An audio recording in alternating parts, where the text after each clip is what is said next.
Hi, I'm in a pickle right now because of my deranged mother and equally stupid soon-to-be ex-husband who have teamed up to absolutely destroy my peace of mind just for their own greed.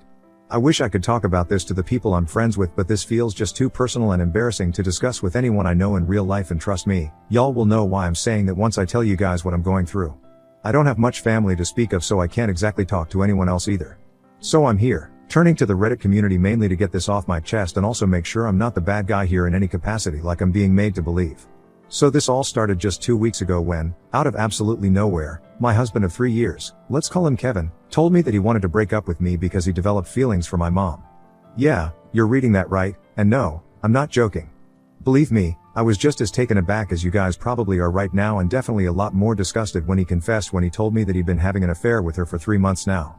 I'd never noticed because I'd been busy with work and his behavior had really never been suspicious enough for me to take note anyway. For context, my mother is just 20 years older than I am. I'm 27 right now and my mother is 47. My mother had me while she was in college, but my dad was never in the picture. He broke up with my mom the day she told him she was pregnant and even tried to get her to terminate the pregnancy, but she wanted an excuse to drop out of college back then, so she decided to have me anyway and told her mother, that she wanted to be a som. My grandparents were rich enough to let her do that, but they still weren't happy with her decision to drop out of college. They tried to get her to go back after I was born, but she refused and instead dabbled in a bunch of professions before settling on interior decoration. Not an interior designer, she doesn't design anything but just advises people on where to put their furniture and how to decorate their rooms to make it visually appealing. It's a whole rich people shindig, so she's pretty good at it. She's not a qualified professional, but since my grandpa was a well-known realtor, he'd get her jobs. My mom is the flakiest, most unreliable person I've ever known, and she's really lucky that she belonged to an affluent family because otherwise, she'd be out on the streets. I was practically raised by my grandparents because my mother never had enough time for me. She wasn't busy with work, she was busy being a social butterfly while I was a kid, and I actually used to think that my grandparents were probably my biological parents and my mom was my older sister or something. That's how I spent my childhood, and by the time I hit my teens, I had no hopes for my mother because she was still just as carefree about her life as she was in the past. My grandpa passed away while I was in 7th grade, and then on, it was just me and my gran against the world. The world, including my mother, because most of the time, she was a total pain to deal with. I mean, if you ever have to explain to your mother as a 15-year-old why it's not a good idea for her to go to Iceland with a guy she met on Tinder just 2 days ago, then you'd know what my teen years were like. She's a total idiot and has no concern for how her behavior affects other people, not even her own family. Gran had drilled the idea into my head that I was on my own after she passed on because my mother would never be of any help to me. So I worked bloody hard and made my way to the top of the company I work in right now because I didn't want to leave anything to chance. I'm the COO at my firm and I earn twice the amount Kevin does. He's the head of sales at a smaller firm, but I'd never, ever judged him for it or made him feel smaller. Part of the reason for that was the fact that I'd graduated from one of the finest business schools in the state and interned at the very company I work in right now, thanks to Gran's connections. She taught me to be humble, unlike Kevin and my mother who thought they were real big superstars over something they weren't even sure of yet. I met my husband at a common friend's birthday party about 5 years back, and we got along like a house on fire because we shared a lot of common interests. We went out for 2 years, and when he proposed, I didn't have to think twice before I said yes. He was a good man, or at least I thought he was back then. He'd always joked about how I had a hot mother, which wasn't entirely untrue. I would never call her hot because she's insane and also she's my mother, but I cannot deny that she fits the beauty standards well for her age. I mean, she's made a significant amount of money from scamming people into believing that her so-called feng shui decor worked. And a lot of that money has gone into makeup and Botox, so of course she's attractive for her age. Also, I don't mean to demean the actual professionally trained decoration specialists, and I guess maybe the real feng shui works, but whatever my mother does is a scam because she literally doesn't know the first thing about it. I respect the people who actually know what they're doing, but since my mom doesn't count as one of those professionals and she's also just a generally crappy person, I think I'm allowed to speak badly of her. I'd thought Kevin would be different from the other men I dated in the past, though, and that I'd be able to trust him, but that turned out to be a bust as well.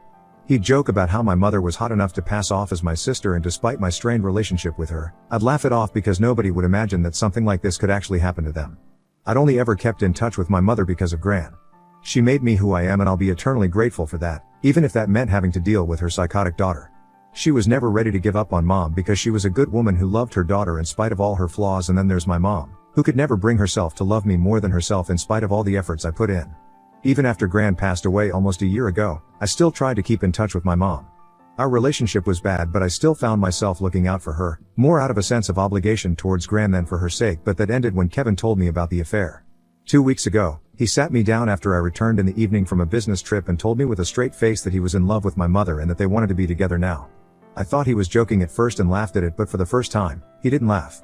He went on to tell me, in great detail, How he and my mom had been fooling around behind my back for 3 months. Kevin and I fought over something stupid and my mother had texted him at the time to ask for advice on how to fix her headphones. That's how they got to talking and slowly it turned into something more than a friendship. They didn't intend to take it far initially but it just happened and they couldn't help themselves. I'm sure Kevin didn't mind that my mother looked so much like me, too. I kicked him out that very night and he left without much of a fuss because he knew that he could just go to my mother's place instead. I think I must have finished an entire bottle of wine while crying like a damn baby that night. I was up till the wee hours of the morning, just sobbing so hard that my eyes swelled up to twice their size. At around 4:30 in the morning, not being able to deal with the overwhelming anger and pain of it all, I decided to text my mother. I was drunk and that was probably what pushed me even more to send that text. I called her a lot of names and told her she was a crap daughter to Gran and a crap mother to me and was getting even worse with age. I told her that she was a con artist at best and once her Botox and fillers wore off, Kevin would see her for the ugly witch she was and dump her as well. I didn't expect her to respond to that, but she did and boy was that response eye-opening. She told me that she might lose her beauty one day but she'd never lose her bank balance which was about to increase tenfold, thanks to Gran's will. I'd totally forgotten about that while grieving Gran but her lawyer had told us that we'd be informed of what exactly she'd left us after the probate period passed. It would take almost 6 to 9 months and it had already been 7 months, so we'd be hearing from him shortly. Gran had instructed her lawyer not to inform us of what exactly to expect before the probate period passed. The only thing that we were allowed to know was where she wanted to be buried and that's all. So neither my mother nor I knew what she'd left us but since she had a lot of money, assets, and property, we were expecting a lot.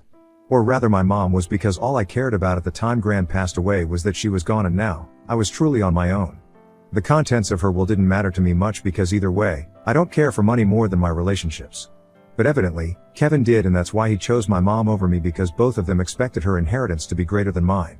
They must have been confident about it, too, because the way my mother bragged about it to me made me feel as if she'd already heard back from the lawyer and knew what she was going to be inheriting before I did.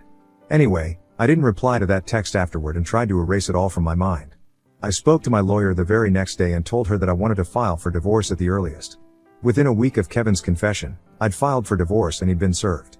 Now all we had to do was wait for this to end so he could live out the rest of his days with his ex-wife's mom but something miraculous happened and I truly have to thank Gran for this one because even after she's gone, she still has my back. I'd already requested Gran's lawyer, the executor of the will, to inform us separately because I couldn't bear to be in the same room as my mother and Kevin. So 5 days back, she told me that my mother had already been informed of what she'd inherited and it was my turn now. I visited her with zero expectations because I really didn't know what was going to happen but while leaving, I think I must have been the happiest damn person to exist on this planet at the time. I'd inherited all my grandmother's money, assets, and property while my mother inherited nothing but a diamond ring and matching diamond earrings that Gran used to wear. That's all my mother inherited. Apparently, the reason Gran left everything to me was because she'd looked after my mom her entire life but now that she was nearing 50, my mother was old enough to start looking after herself. So ironically enough, my Gran who had always told me that I'd be on my own after she passed away, had made sure to make me independent enough not to rely on my inheritance and the one woman who'd been counting on Gran her entire miserable life had been left with absolutely nothing. So really, she was the one who was on her own. It was karma at its wicked best and I'd never felt as vindicated as I did in that moment. My mother had come to know just an hour before I did but after that, I didn't know what was going to happen. I was excited because I knew that even if my mother didn't try to contact me, Kevin surely would and that's exactly what happened. The guy could have waited it out just for the sake of putting up a show but he had no patience and texted me the very next day, saying that he'd made a huge mistake and wanted to come back to me if I'd still have him. He said that he and my mother were never meant to be and spending those few days with her had made him realize how good he had it with me so now, he'd come to his senses and wanted to give our marriage a second chance. I literally laughed out loud when I read his lousy attempt at reconciliation. They probably had no idea that I knew my mother had inherited barely anything and there was no huge inheritance to look forward to anymore. After one whole day of contemplating what to say to Kevin, I finally responded to his text with a clown emoji and then blocked him. I was also 100% sure that he must not come clean to my mom either, so for good measure, I took a screenshot of the text he'd sent me and sent it to my mother with 3 clown emojis. I turned my phone off after that because I didn't want to deal with any of the drama that was inevitably going to happen next. Instead, I chose to watch Netflix and enjoy my night without letting Kevin or my mother bother me anymore. The next morning, I got to know about the aftermath of my text. My mom's next door neighbor's daughter is the one who told me about everything that went down. My mom still lives in the house I grew up in, FYI. My grandpa had left that house to his wife and daughter to live in, so after Gran's passing, my mother continued to live there. The neighbor's daughter and I are friends, so she was quite candid with me and told me that around 10, she started hearing a lot of yelling from my mom's place but nobody bothered to check because their family knew what kind of person my mom was and didn't like her one bit. Then there was screaming all of a sudden and that's what finally brought them out.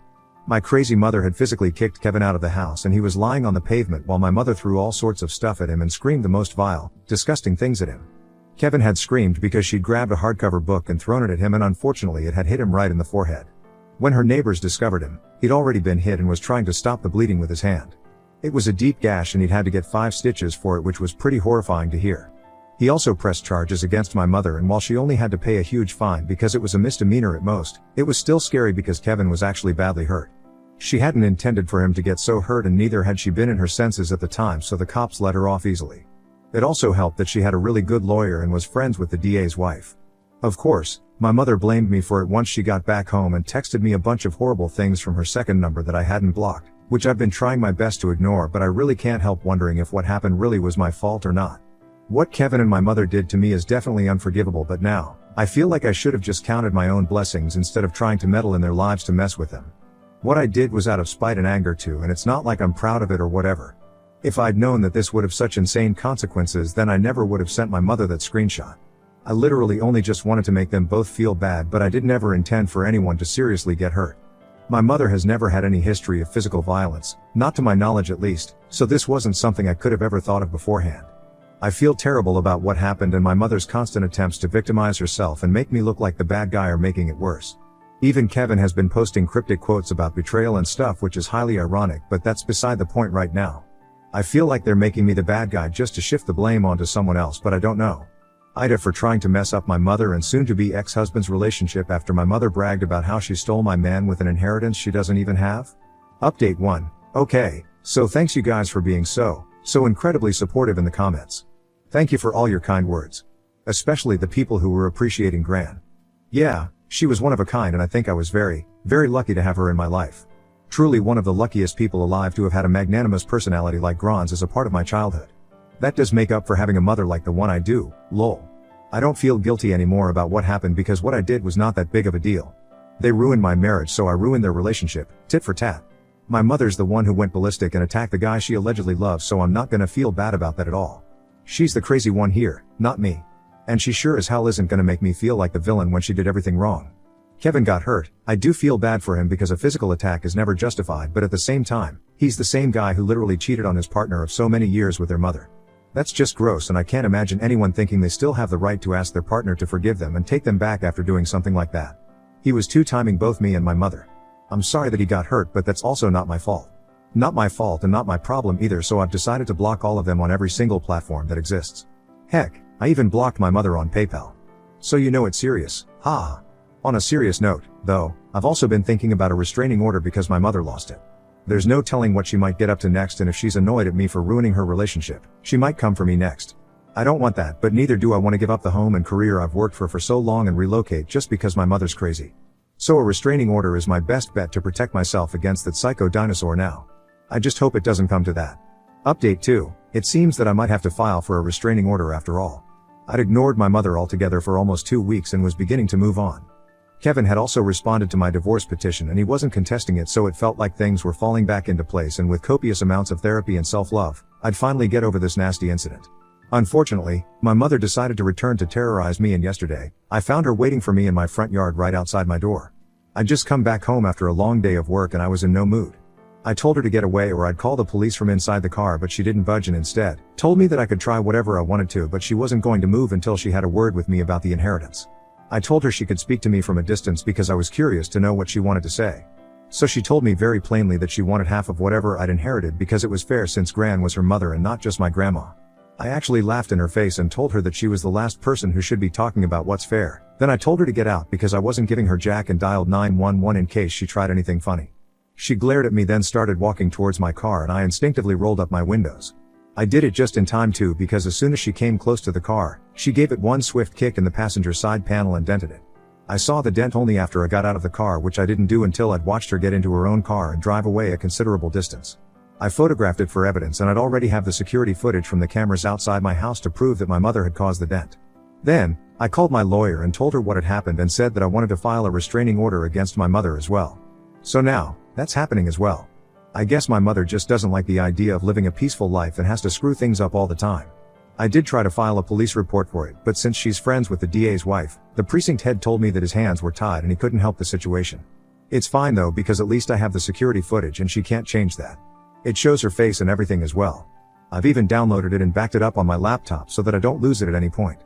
The next couple of days are going to be stressful as hell with all the trips I'll have to take to court, but at least I'll get rid of these people. Update 3. Hey, everyone. It's been busy lately with the divorce proceedings and everything. We're in the middle of settlement negotiations right now and it's so damn frustrating. At least I managed to get a restraining order against my mother last week, so that's done with. Phew. Kevin and his lawyer have concocted a bunch of lies, so I'm trying to put together all the proof of him cheating for the next meeting, and hopefully, that'll be an end to this. It's annoying, but I'm going to therapy regularly to deal with my anger and process it so it doesn't get in the way of my daily life. If I've learned anything from this, it's that I don't want to end up like my crazy mom. I just had to vent here for a while, but I feel better now and I guess I'll be back whenever the divorce is finalized. For now, this is it.